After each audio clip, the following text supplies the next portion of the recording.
Eu queria fazer, em primeiro lugar, uma nota prévia que tem a ver com aquilo que se diz, as propostas que se vão apresentando, as experiências que se vão fazendo na área da educação e os seus resultados, que às vezes se quer ver, outras vezes não se quer ver. A propósito da prova de recuperação, já aqui focada por outros senhores deputados, que foi apresentada, de resto, pelo Governo como uma magnífica solução para o problema do abandono e do próprio insucesso escolar, não se percebia exatamente como. O Governo achava que era a solução que contribuiria enormemente para estes objetivos. Verificámos, inclusivamente, que o Sr. Primeiro-Ministro considerou publicamente que estas provas de recuperação eram um meio que estava a contribuir diretamente para diminuir o abandono escolar. Todos os grupos parlamentares criticaram esta pseudo-solução. As escolas, os professores, as associações de estudantes, toda a comunidade escolar em todo o país contra esta solução do Governo.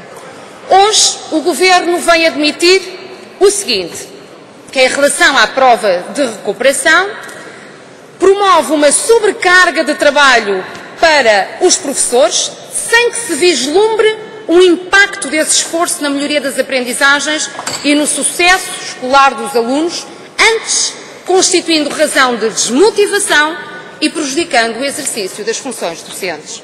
Nós não diríamos melhor. O problema é que houve muita gente que disse isto há muito tempo e o Governo não queria ouvir. O Governo, quando não quer ouvir, não há hipótese. Mas é evidente que há coisas tão óbvias que há vezes em que têm que dar a mão à palmatória. Os senhores, com este regime, prejudicaram as escolas portuguesas. E é disso que os senhores têm que ter consciência. Com a vossa própria mão, diretamente, prejudicaram as comunidades escolares e as escolas. Entretanto, a prova de recuperação é erradicada e bem. Entretanto, aquilo que os verdes gostariam de dizer é que o Estatuto de Aluno deveria ser um reporte de direitos e deveres bem explícitos para que toda a gente os compreendesse e para que toda a gente estivesse associado a eles. Ocorre que nem é preciso ler o articulado, basta ler o preâmbulo que dá nota da intenção do Governo e aquilo que nós verificamos é que isto é um autêntico código de processo disciplinar. Não tem outro objetivo, é só esta alteração ao Estatuto do Aluno. Ora, é uma perspectiva errada, é um princípio errado na nossa perspectiva.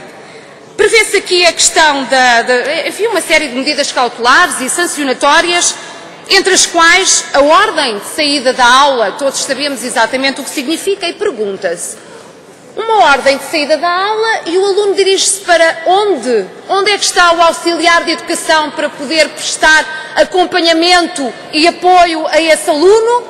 Não há. São claramente insuficientes. Não importa, para o Governo não importa, saiu da sala de aula e a prevenção aconteceu. Suspende-se, agiliza-se o processo de suspensão dos alunos nas escolas e o aluno segue para onde?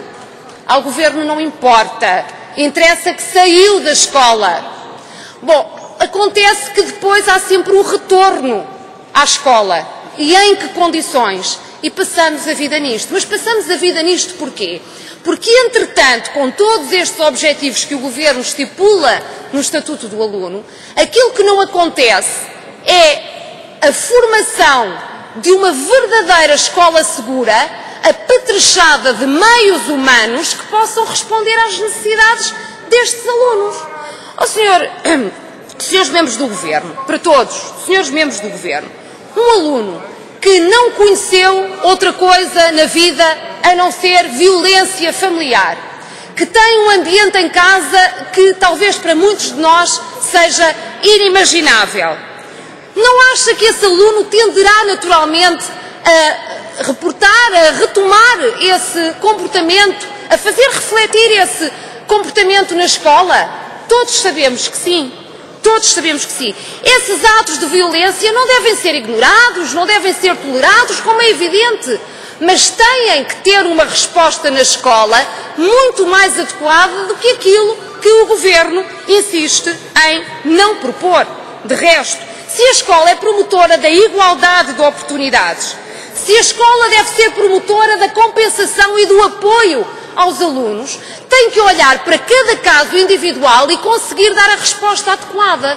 Mas aqui vamos novamente às necessidades para as quais o Governo não quer olhar. Auxiliares de educação não há, são em número claramente insuficiente.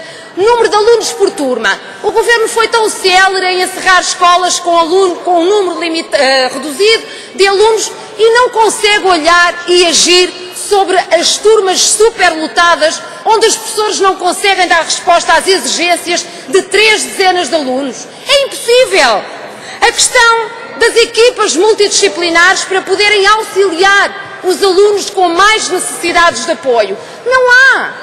A questão da promoção da gestão democrática da escola, de modo a criar um maior incentivo, o início à participação cívica e coletiva dos alunos. Não há.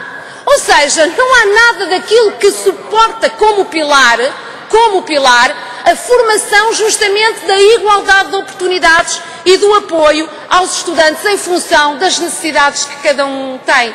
É por isso que este Estatuto do Aluno continuará a promover as dificuldades com que os nossos alunos se confrontam e com que os nossos professores se confrontam, Sr. Presidente, com que a nossa comunidade escolar se confronta. E, nesse sentido, os Verdes lamentam que se tenha perdido mais uma oportunidade. Muito obrigada.